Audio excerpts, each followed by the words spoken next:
Hello everyone, I'm Bingjo. Welcome back to another video. So in this video, I'm going to be sharing about the clock system and also the currency exchange. So this is going to be a relatively short video, I suppose, and it's kind of an interesting one. So without further ado, I'm going to start with the clock system. So there are two types of clock system. All right, as you might have noticed, one is the 12-hour clock 12 hours clock and one is 24 hours clock. So what is the difference between the 12 hours and the 24 hours one? So first, for the 12 hours one, you are going to see the word AM and PM after the timings, all right?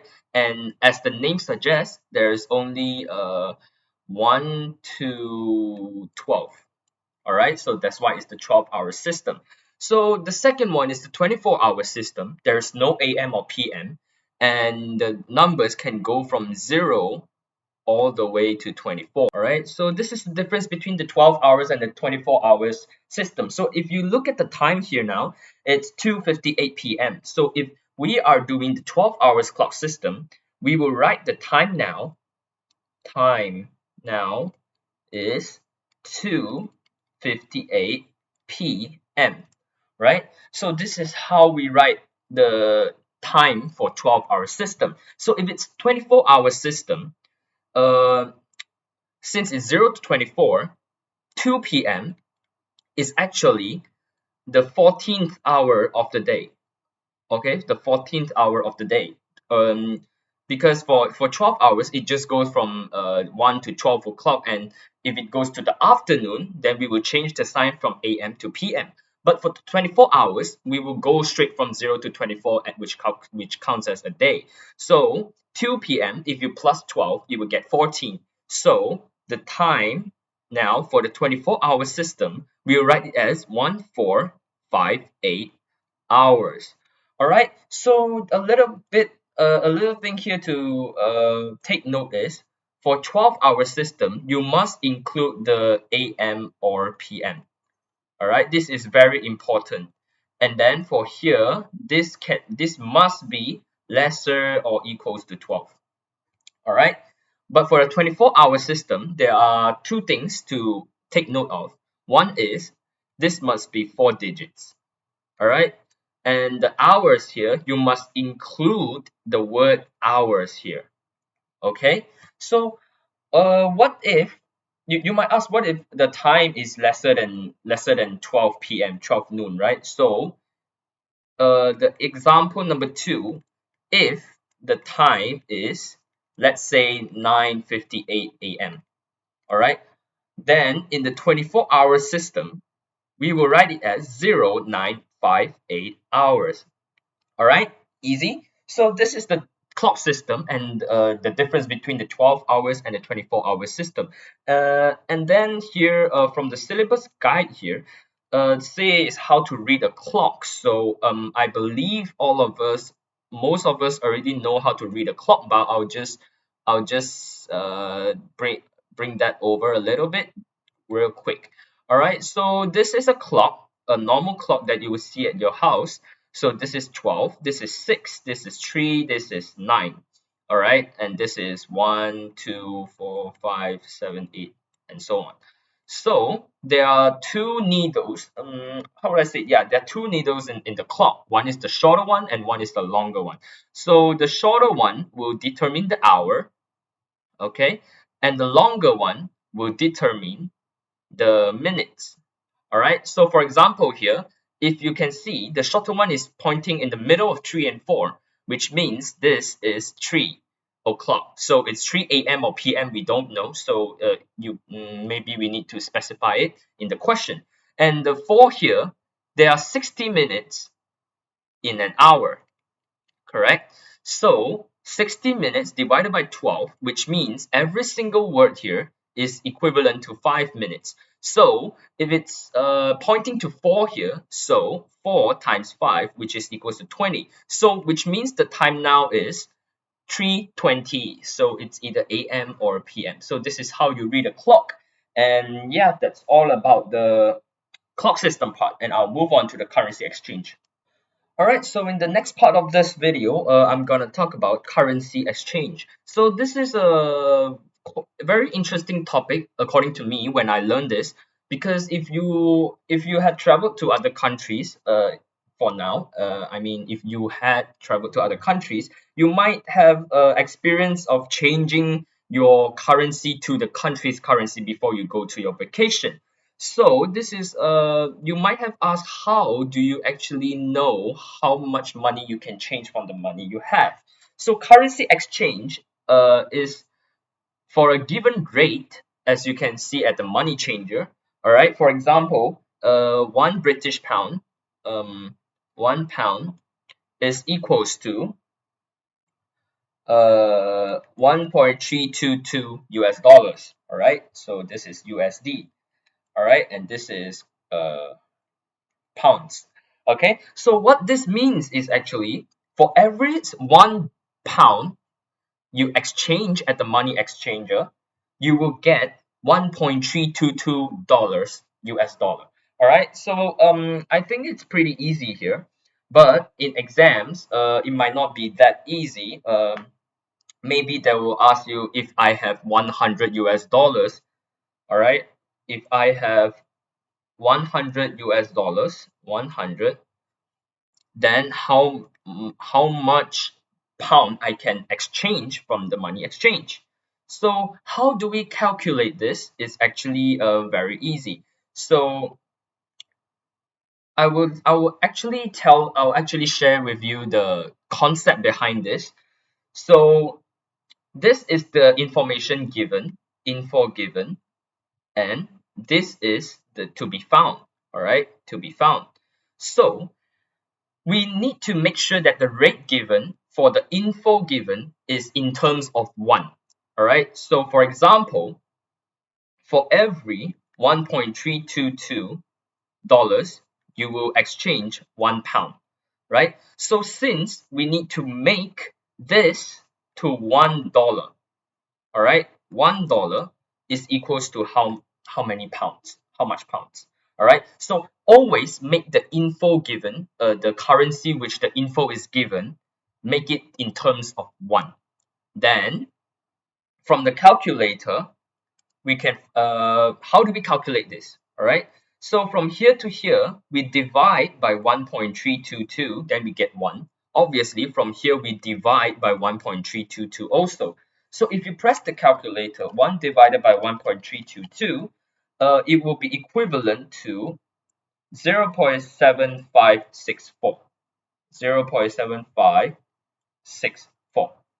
All right, to 4 decimal places. So this is the exchange rate for 1 US dollar. You will get 0.7564 British pound. All right.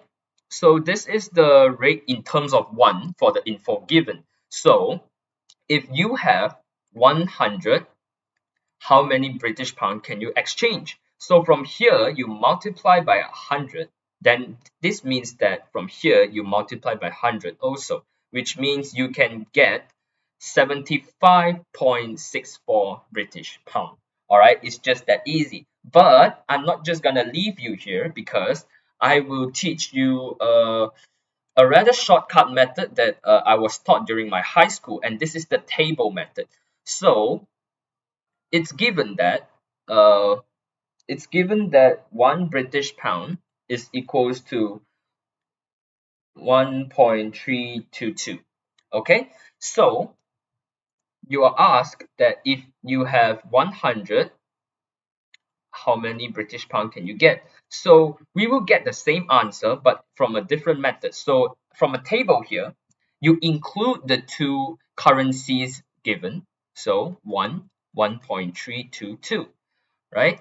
And then for here, you write down the information have, and to be found is x. All right, this is actually an unknown, and we will bring it on from the algebra part later, but it's just an unknown. So after you have written all the informations in this table, you cross multiply them. All right, so this will give you 1.322x is equals to 100, and x will be equals to 100 divided by 1.322. 1.322, And if you press your calculator, divide by 1.322, you will get the same answer as the one shown above, right? 75.64. Okay, it's just that easy. So this is the rather shorter method that actually portrays the same concept as above, because we are first changing the info given in terms of 1, and then we multiply by the amount that we need. So this is actually a shortcut version for it. Um, but it's better if you know the concepts. So in exams, when you're rushing in time, you can use this. All right. So for this last part of the video, I'm just gonna go to one example here, all right, to show you how in exams they might actually ask. Okay, so it's another set of information given here. £1, all right. uh okay, £1 is equals to 5 ringgit 51 cents. All right, this is ringgit Malaysia, Malaysia's currency.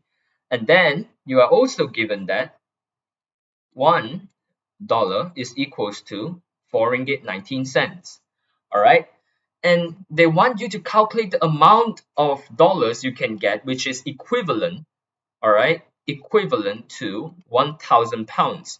In other words, you are to find the rate between the pound and USD. All right, so this is a little bit different than the one just now, because from the example just now we are just talking about 2 currencies, but now we are handling 3 currencies. So it's actually very easy. So from here, first thing, you're gonna find that 1000. Actually there are different ways that you can do it, but I'll just share one way here. Okay, uh let's go down a little bit. So we first will see how many ringgits can we get from £1,000. All right. By quick math, you can do here is actually by just multiplying equation 1 by 1000, right? So 1 times 1000, you will get this, which means 1000 British pound can gives you 5510 ringgit Malaysia. So from here, it's actually the same thing as asking how many US dollars can we get from 5510 ringgit Malaysia. And from the one given here, we will use the table method. We will use the table method as shown just now. All right. How do I get up here a little bit? Okay. We will use the table method, which includes RM and US dollars, right? So the rate given is 4.19 for every $1. And now we have 5510. So what is the US dollar? So cross multiply, we will get 4.19x is equals to 5510. And then by pressing your calculator, bring it over, divide, then you will get x is equals to 1315.04. All right, to 2 decimal places, because currency must always end in 2 decimal places. So from here, remember to make your conclusion, because it's very important, especially in paper 4, that you make conclusions. If not, you might be minus mark. All right, so here you get that 1000 British pound is equivalent to $1,315.04. All right, so with this I had ended I mean, from at here we will end this video. It's just about the clock system and this currency exchange rate. It's actually relatively easier in my opinion and very interesting, so I hope you guys will understand this, because this might cost 2 or 3 marks in your exams, and the clock system might be in paper 2 for this 1 mark of changing, but every single mark counts. So yeah, this marks the end of the video. I hope you guys understand this video, and if you have any queries or any questions, please feel free to DM me through Instagram. I'll try my best to explain if you have any questions asked. All right, so I'll see you guys next time. Stay tuned.